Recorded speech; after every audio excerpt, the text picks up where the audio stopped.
ለፍናን ሰርግ የተለበሱ ልብሶችን ሬት እናደርጋለን። ያው የሰላም ተስፋዬ ምንም ጥያቄ የለውም።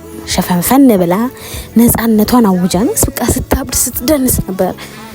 ድምቀት ነበረች ማለት ይቻላል ማለት ነው። ያው ሊዲያና ተቸግራለች። በቃ ልብሱ ያምራል እኮ ግን በቃ ተቸገረች። ይዋት ስትሸፍነው ዲዛይኑ ግን ያበደ ነው። ለሰርግ አይሆንም። እቺን ኬክ ይዋታ በእናታችሁ እንዴት አባቷ እንደምታምር ባህላዊንም ዘመናዊንም ኮላብ ያደረገች ብቸኛ ሴት ማለት ነው።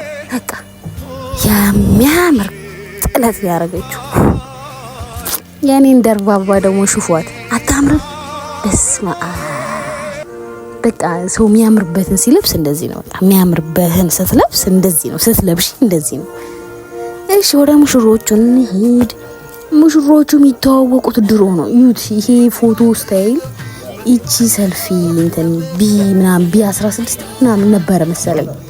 በዚች አፕሊኬሽንማ ፎቶ ያልተነሳ ካፕል የለም።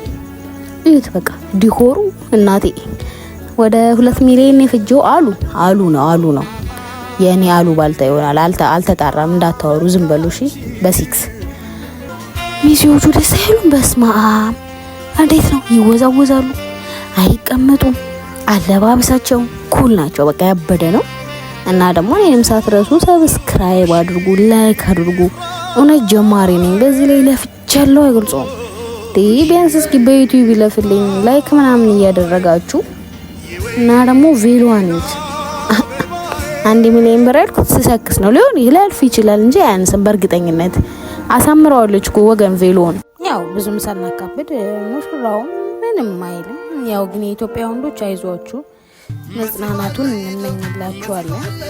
ተጽናኑ እንላለን። ሌላ ሆነ እንለው ነገር የለም። ያው ድንኳን ከጣላችሁ ጥሩ እድር ምናምን ሙሾም እንዲያዋጡ እናደርጋለን። በቃ እንግዲህ ፍንዬ መልካም